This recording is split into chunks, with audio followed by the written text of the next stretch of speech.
Well, hello everybody. I have with me today Kathy Biehl and Andrew Brewer. They've both been on my channel. I've been on Kathy's podcast as well. And I'm kind of got t-shirt jealousy today. You guys know I love my t-shirts because they're wearing their matching Democratic National Coven t-shirts, and I'm wearing my Harris Waltz Sun t-shirt. So we are here. We're just going to wrap a little bit about the election and about what's upcoming for some of the players involved in all of this. And we're just going to take it where it leads us for a while, for about an hour. So you'll find it interesting, I think, the conversation, bringing in different points of view, different things we've seen in the astrology, but Andy as well is a well-renowned psychic, and he makes his psychic predictions very publicly as well. We've all predicted that Harris will win, but we just thought it was good to look at some of the things. So if it's all right with you two, why don't you two tell my followers just a short little bit more about yourself before we share charts and things. So Kathy, you first. I'll go first. I have been a professional astrologer for 35 years. I also, during most of that time, practiced law.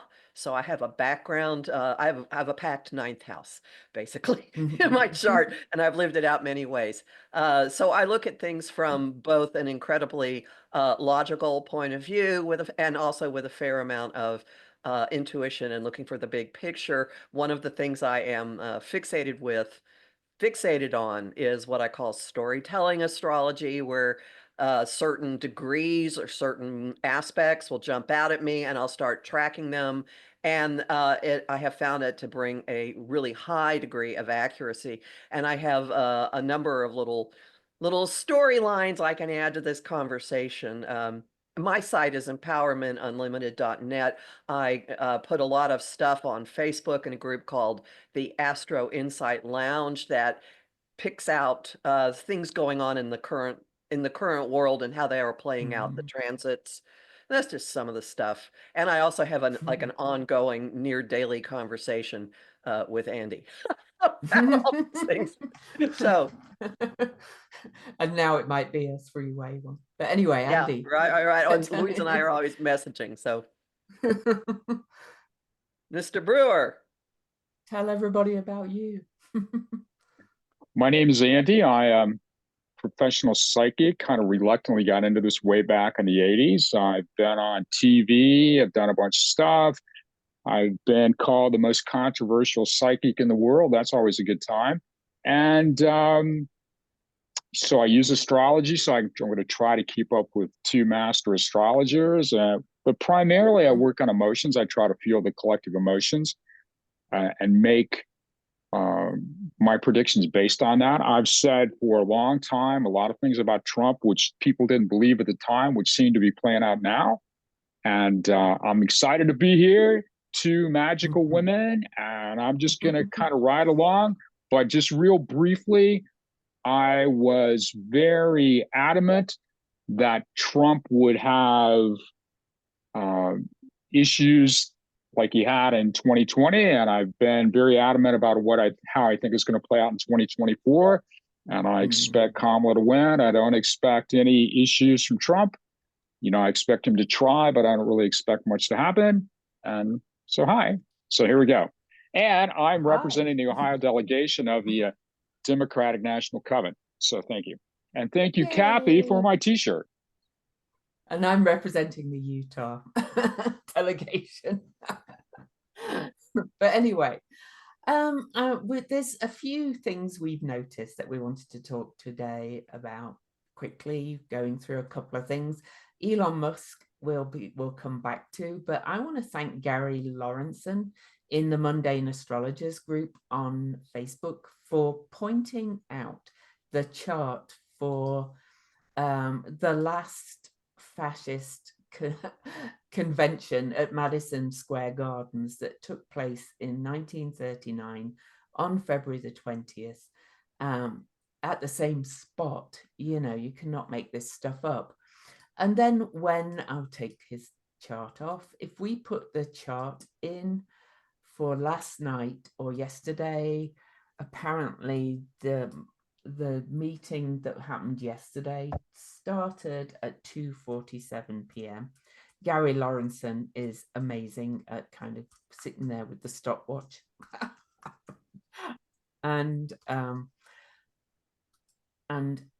just look at this. If anybody missed it's quite horrible, you know, watching the whole thing. It was full of racist tropes. It was full on fascist, quite honest. Even one of the speakers said he didn't expect to be speaking at a Nazi rally. So there you go. And Nazi rally is trending on Twitter today, on Musk's own platform. But these are the transits at the time yesterday's rally started.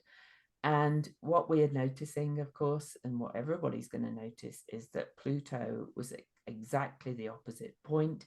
Mars is coming up to oppose Pluto. Juno was at where Pluto is transiting right now. But also there was a Moon-Neptune opposition, and Saturn is stationing direct conjunct Jupiter. There's quite a few kind of things. And also the angles were on the world points back then. And Vesta, which is the sacred flame asteroid, but is the sacred flame of the state, really, kind of the, you know, the empire, if you like, is today sitting on the ascendant of the chart from back then. Any other thoughts on this, guys? To me, this is almost like Trump's shadow having to, almost like he couldn't help himself bringing this out now, like this is his part in this game that we're all playing right now. What do you guys have to say about that?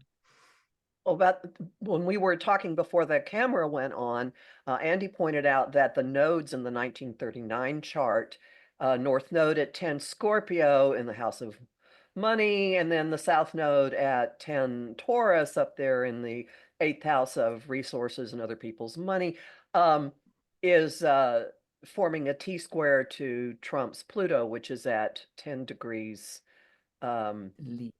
Leo in his 12th house of backroom deals, hidden matters, criminality, self-sabotage. Pluto in the house of self-sabotage. Yeah, and so of course, and this Moon-Neptune opposition, of course, is square his full moon birth in his birth chart and his nodes. So this kind of has strung him up in a way with yes. making a grand cross out of his sun moon. And a big turning point. I always kind of see them as a turning point, especially the square to the nodes, the nodal square to his Pluto. Anyway, I will point out that there was also a grand cross to his chart on August 19th of this year when the Democratic National Convention started. So this echoes that his a turning point, a turning point. I have more to say about the transits, but Andy, you got more on Trump or anything? Because we're just doing the talking. Well, you know, I've always said, I mean, I've talked about a rise in anti-Semitism and a rise in neo-Nazism within the United States years and years and years ago. And of course, I was told that was impossible. And I've said consistently that Trump and his followers were echoing stylistically so many of the things that happened in the 1930s with Germany. And I predicted and consistently predicted that it would not take hold here as it did in Germany in the 1930s or Italy in the 1920s or wherever, because the collective emotional body in the United States doesn't match that. So there are basically more happy, reasonable, sane people within the United States. There are people that would go along with this philosophy. The other big factor here is that much as Trump and his followers try to paint the United States as a terrible place, the United States is a very prosperous, successful, magical place. So the conditions in Germany were much different. They had just lost World War I 15 years earlier. They're right on the tail end of the 1929 depression. So the political and economic climate is very different. So there's nothing about Trump that has surprised me, but because I have a more optimistic viewpoint of the United States, I don't feel that he can win. And in fact, I think that this race is much more lopsided than the polls would suggest. So we'll see. So that's my take on it. I agree completely with you. And you know, that Pluto opposition really kind of, I always feel that when we look at a historical event, that's kind of being a bit mirrored by a new event. When they're in opposition like that, I kind of feel it's going to be kind of be a turnaround. So for him, in other words, or for MAGA, I think they've just kind of shown their true shadow, their true colors. And you know, Mars gets a bad rap in astrology. I kind of feel like it's going to cut it out. But anyway, Mars is going to go back and forth over that Pluto 3 times. Right, and I want to really stress that for a moment, because it's going to cross it at the end of this week. It will have crossed over it by the time we get into the election. And then it's going to cross over it again at the end of January, right after the inauguration. And then it crosses over it a third time at the end of March. Look at the day that the middle one is, January the 6th. Isn't that interesting? That's the day the Congress certifies the election, by the way. So in case anybody's not aware of that, isn't it? And then the final one is April the 17th. So, and by then Pluto has moved finally into Aquarius fully. So, but of course it will also be there for January the 6th. So, you know, I do believe there are always echoes with these past charts. So I don't think we need to spend ages on it, but I just thought, wow, how fascinating that. Well, may I make one more observation? The one other thing I want to mention is I want to point at that 12th house Neptune in the 1939 chart. It's at 22 degrees Virgo. I'm just gonna see that? Yeah. That's the US Virgo. That's the US Neptune. It is. So the US had its a Neptune return at that time. And you know, when we got into World War II, after that, there was a unifying vibe in the country, like an anti-Nazi, anti-fascist. Let's go fight them in Europe vibe. And Neptune has been opposing that. It's past the opposition now, but Neptune has been opposing that, which brought all these things back out of the woodwork. And I will point out that the Reconstruction also did what Neptune has been doing now. So we're in a post-Civil War messaging or revisiting of what our values are, and they're different, or there's the same kind of, what does this mean? What's the, you know, there's been a similar opposition. You phrased it well. At any rate, that's a factor in this as well, because Neptune in Virgo in the Declaration of Independence chart is in the 9th house of belief systems, and it has a lot to do with intactness of borders. It has a lot to do with racism and attitudes about immigrants, and all of that. All of that fits in this 1939 event, and definitely what we saw, unfortunately, on October 7th. All right. I have a lot more. You know, I'm kind of glad we saw it, because hopefully more people will go, oh, this is too much. But anyway, and I think they will, actually. I do think they will. I think Andrew's right that she's going to win by a bigger margin than polls. Not polls. Anyway. So where should we go next, guys? Do you want to talk about Elon, Kathy? Because well, we have some news. Some people might not have heard it yet. Oh, that's true. The Philadelphia DA has just indicted Musk for this lottery in Pennsylvania to get people to register for the GOP, $1 million a day or something. Additionally, prosecutors in Lancaster County and Bucks County have uncovered, imagine election fraud of registrations, phony registrations coming in. All of them, guess which party. So remember that I mentioned this 3-part Mars journey. There will be ramifications coming from that, but also we're at a time right now where we're wrapping up big cycles with Uranus, agent of sudden change, shocking change, and Neptune, the gaslighting planet, and Pluto, which has been moving through what our ground rules are and institutions, and they're all kind of like dancing in cahoots right now. And Mars is having contacts with them. Neptune is going to be having contacts with them. We're in a massive wrapping up period before each of these signs moves into another form. Neptune is the first to go. It'll go in November. The other two will dart in and out next year, but that's a piece of what is happening now. And with Musk, there's a lot of stuff. There's a big revelatory aspect to this, and terrific multi-directional pieces of news have come out about him that fit all of this, of being in contact with our greatest enemy when he himself has a national security, he has a security clearance, and he owns a major defense contractor.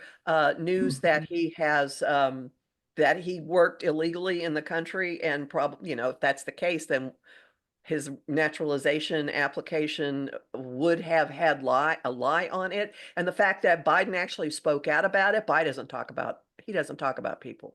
He made a press statement yesterday about this. So all of this is something that has staying power. It's coming back, and it's happening with Saturn sitting out. It's been sitting at 13 Pisces, and it's about to station direct, right? It hasn't. It is.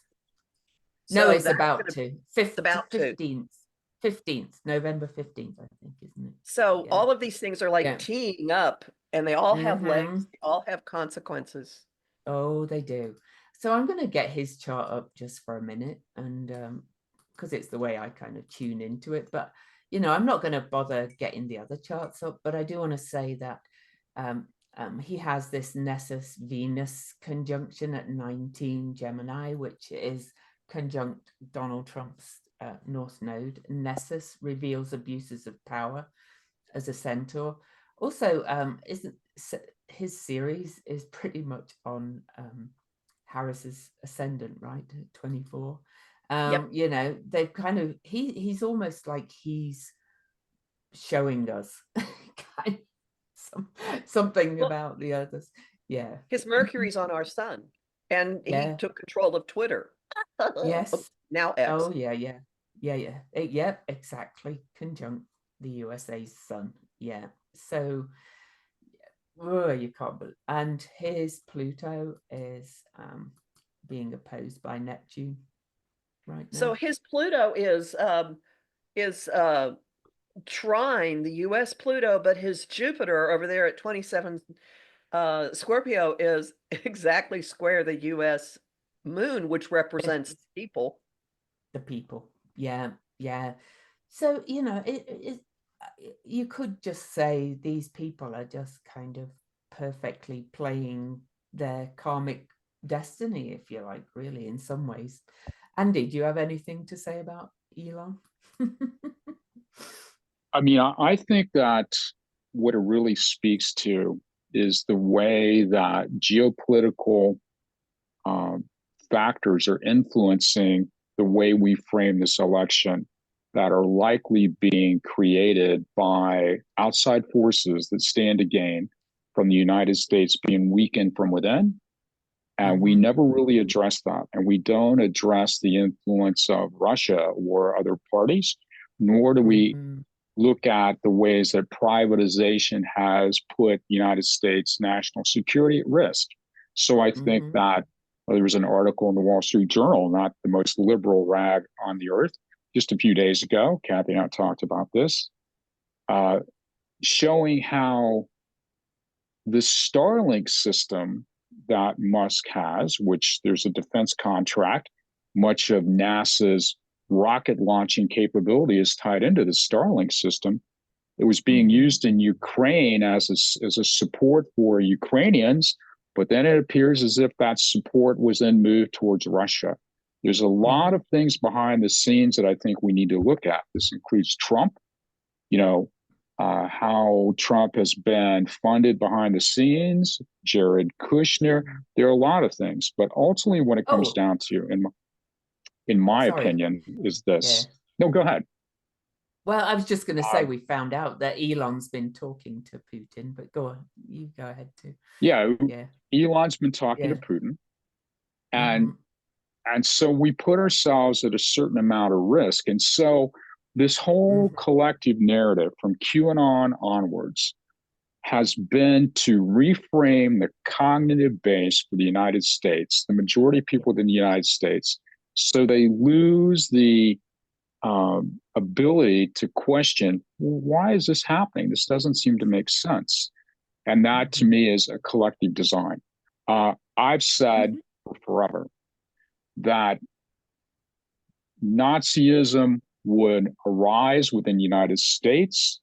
This whole narrative of Trump and whoever's supporting Trump is basically based on appealing to people's vanity and their fear.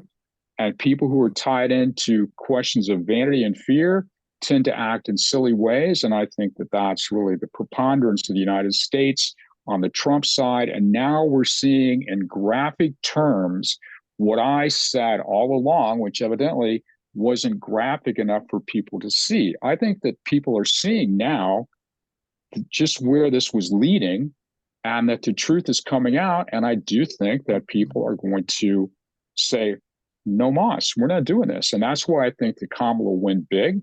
I do not think that Trump will do anything to subvert the election. I do not worry about Trump's followers. I do not worry about a civil war. I don't worry about any of that. If Trump was in a position of power in 2021, he was a sitting president of the United States. He couldn't do this. He's not going to be able to do anything now. So Musk is motivated by money. Trump is motivated by money, and that's kind of the simplistic answer of it.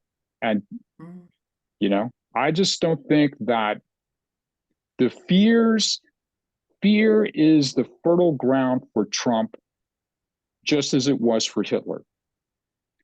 And people are seeing through that. I do believe that.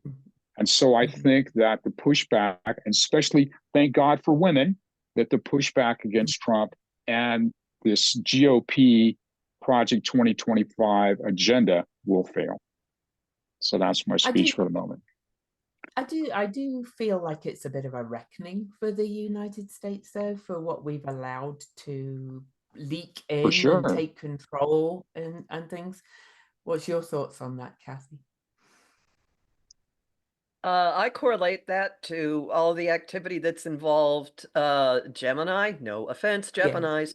In recent years, so many players have been dominating the news, either are Geminis or, now we have Jupiter moving through that sign. And the reason I single out Gemini is that's the house in the Declaration of Independence chart that represents our allies, but also our open enemies. And these people have been hitting Uranus and Gemini, disruptor, discordant, chaos agents.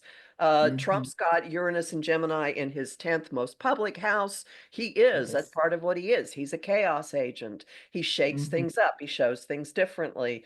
And as Jupiter is making this pass through the sign of Gemini and blowing things up like crazy, there are going to be a couple of moments of containment. One of them was interesting date, August 19th, when the Democratic National Convention started, and this also pulled in Kamala's chart and her change agent signature that she's had since birth. And the next one is on Christmas Eve. Mm. And at that point, Jupiter is going to be on the US, on the doorway to the House of Open Enemies. And Saturn in Pisces is going to be squaring it. And that's like containment. So there may be a lot of nonsense. There may be a lot of stuff Oh, still going, like, the noise level is going oh, to go beyond 11 if you've watched Spinal Tap. But it's going to get there's, contained. It's going to get there's contained. gonna there's gonna be a lot more attempts, at least, to more fear raising and gaslighting, as you said, noise. That's very kind of thing. But with Pluto, as Kathy already mentioned, well, Pluto November the 19th, then we've got Neptune, and then we've got Uranus, all changing signs, which has never happened in before ever, as far as anybody's found, at the same time, all moving in what's called a mini grand trine together. So Pluto into Aquarius, Neptune and Saturn into Aries, and then Uranus into Gemini. I think this is an opportunity for the US to really kind of do things very differently. We've always got free will, unfortunately, but I still think we're going to. I think we kind of are reaching this reckoning point, and it's time to do things very differently from before. How we respond to it. Do we just let it sink back down under, like, the reflections of that 1939 chart? Or do we really shore up all the institutions and rules, and really make it a government of the people, by the people, for all the people? When you say reckoning, I think Saturn, and Mhm. Kamala's Saturn is on the Yes. US moon, the people. So she brings things together. She brings grounding. She brings containment. It's no Mhm. coincidence that she has a background as a prosecutor. She's a defender of Yeah. laws. Yep. In her I ninth got, house. So, yep. All of that. Yeah. I always go back to the collective energy. Mm. And I'm very optimistic about the United States moving forward. And I've said a lot of things Me that were too. probably not optimistic in the past, but I feel really good. And I think that this is a catalyst for change, positive change.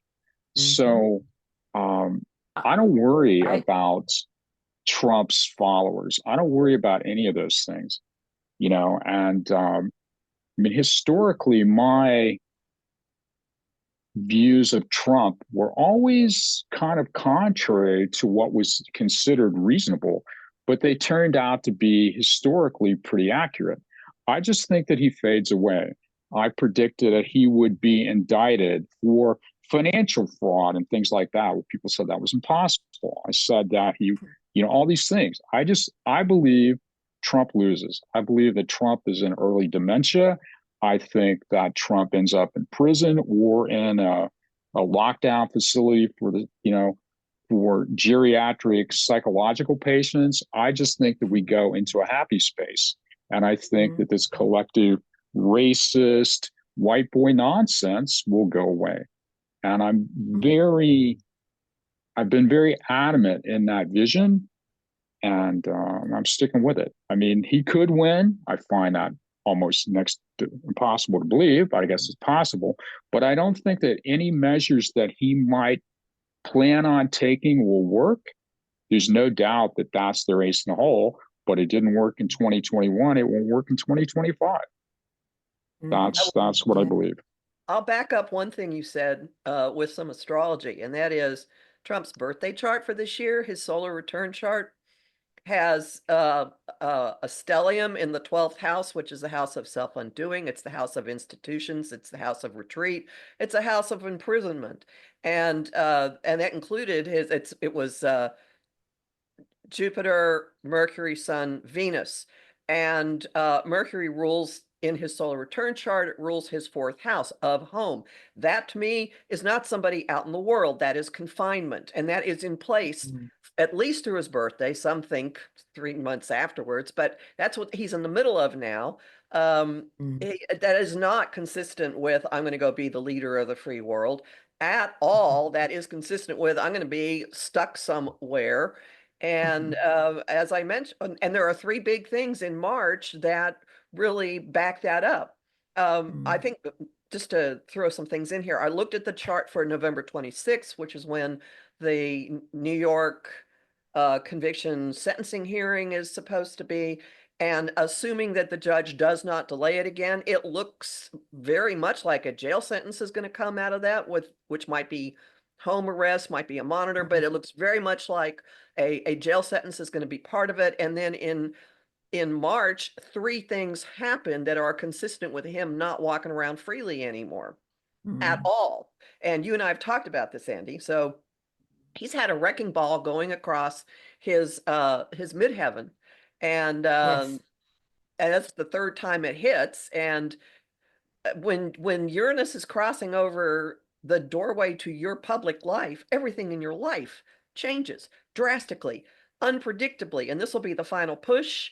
Pluto's been sitting there using another predictive technique, or it's rotting, it's collapsing, it's falling apart, and it's going to be everything. And you yourself have said he will lose everything all at once. And I'm going to throw his marriage into that as well. Yeah, I mean, I've said that since before he was elected. I said that in 2016. But there's an astrological component at work here too, which is that Uranus is up at the top there, is squaring his 12th house Mars. And any planet that is that close to the ascendant on the 12th house side is a form of fixation. So Mars and Leo, this desire to be this grandiose He-Man kind of thing. The ideology that there's this level of virility and power that people look to, it's a facade. And Trump is trying to play that out. It's like the traditional short man's disease. It's a compensatory, an emotional drive for him. I've said repeatedly that Trump has a low self-esteem and he believes he should lose, and that the world is maneuvering for him to lose it all at one time, lose big.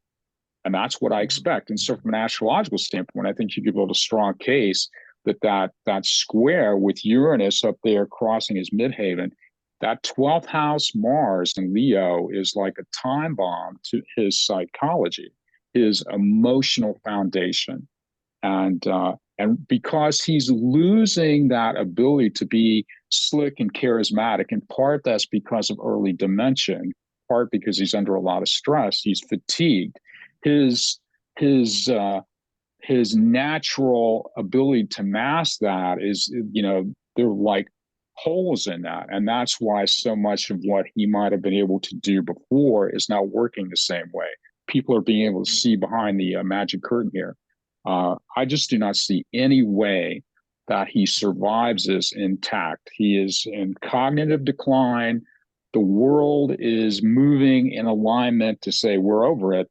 And I think that it is I persist in my long-term speech that Trump is part of our collective karma, and our collective karma is a lot happier than his. His Mars is opposite the U.S. moon, so part of what his role has been to stir up the anger. I mean, that's what he's been doing, stirring up the anger. And compare and contrast, Kamala's Saturn is on the U.S. moon. Let's calm things down. Anyway, so with Uranus being the focal point of a T-square there, his hold on all of this, his charisma is really getting blown up. Yep. And the other thing that was interesting about that 39 chart, just real quickly, was that I believe that Trump has a conjunction of Chiron and Juno in mid Libra. Is that correct? Like 14 Libra, something like that?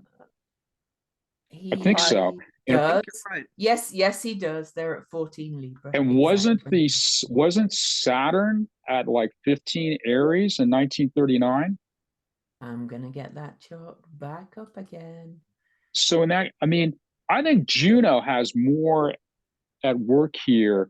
Like, since Juno was opposing Pluto in 1939, and since and we talked about it before we actually started recording about Pluto opposing Mars now and Pluto opposing Juno then, sort of inverted. And Saturn then is opposing Trump's Juno Chiron in Libra. Well, that's a kind of a power that Trump has, and I think that that's being eroded. He's as he draws more and more openly into this neo-Nazi, marriage in hell, his charisma can't. That's a bridge too far for him, and he's failing. He's not, the things that he's used in the past aren't working for him, and he's going down in flames, kind of as he should. So absolutely, he is. I think, though, as a collective, as you've drawn us back to before, Andrew, we have to remember there's this whole movement behind Dump, as well, as I call him. I prefer not to say the name. There's the Peter Thiel, there's Musk, to go back to him, there's Vance, there's Opus Dei, there's all those kind of things. And I do think she's going to win big, but I do think we as a collective have to push really fast to get these kind of holes shored up, and get the Justice Department sorted out, and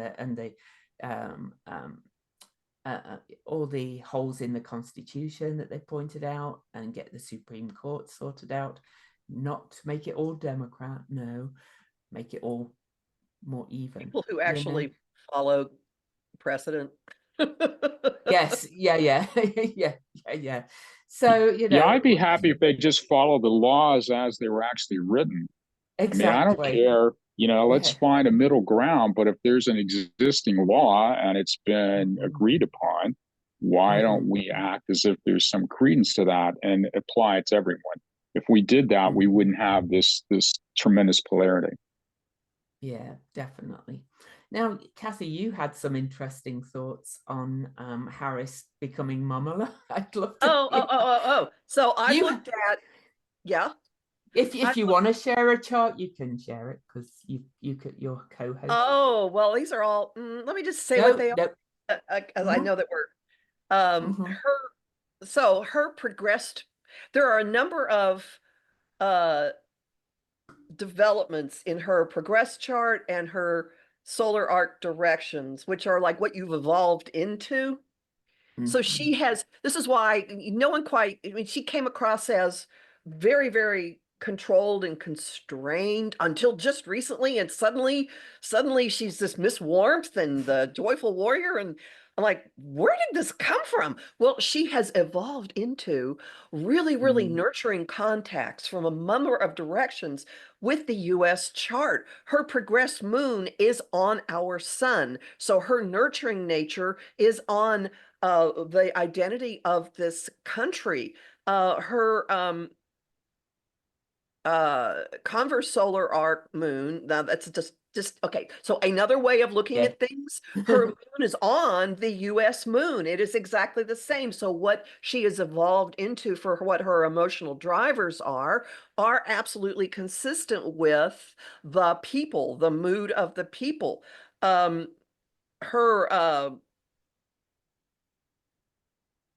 she's and her connections. So that's Mamala right there. All right, that's Mamala. And her connections in those regards to Trump are that she's what is going to get him. Her Mars, her solar arc Mars, is going after both his sun and his moon, and her sun is on her solar arc. Well, at any rate, I'm just babbling, but she has Martian Mars related influences that are going at him, whereas his are all at the US. His Mars, this is just incredible. His progressed Mars is on the US Saturn, so he's fighting our laws. He's fighting our stability. He's fighting our agreed ground rules, which is perfect. His Mars is opposite our moon, so he's been whipping up a lot of anger. His progressed Uranus is on the US Mars, so he is, again, a disruptor, a chaos agent, an absolute chaos agent. And whereas she's a stabilizing, nurturing factor, and if you just watch what her messaging is, it is that she refuses to say nasty things about Americans. She doesn't call people garbage. She doesn't call people deplorables. She doesn't. And she keeps saying there's a place for everybody. And here's what I'm going to do for the middle class. That's the moon. That's Yeah. where most people are. Yeah, definitely. And isn't her progressed Saturn? Well, I know it is because I've done a bit on it. Her progressed Saturn moved, incidentally, by the way, her Saturn by progression turned direct because she was born with it retrograde. It turned stationed direct when she moved to Canada with her mom, and that was obviously a big turning point in her life. But anyway, it's in Pisces now and heading up towards the top of her chart, right? So, And let me just throw in when the Democratic National Convention started, Venus, she was having her Venus return, and Venus was opposite Saturn. On January 20th, 2025, Venus and Saturn will be conjunct together. they Woman, the feminine Yeah. and the leader, and they'll be conjunct in the 11th and at that time, and in the sky at 11 o'clock in the 11th house of dreams and wishes, with Pluto in Aquarius conjunct the sun in the 10th house, a very new way of the executive, bold new executive, and conjunct Tim Walls's moon. So, it's any way you look at it, they're there. There's so many. I mean, whether you love her or not, there's so many astrological signs to me that she is kind of here to be a healing force for the US in many ways. Mama, like you said, and I think she feels that in her herself. Andy, how do you feel into that? Because I know you talk about I this. love Kamala. Yeah, well, I do. think that she's fantastic. And the other thing with her, people who have power do not need to break other people down, right? Yes. They don't need to try to level the playing field because they know they have power straight from jump. When you compare their charts, Kamala is much more the more powerful force between her and Trump, and she is standing in that power. And I think that one of the beauties of what's happening now is that women collectively are remembering they have power and they're standing in that power as well.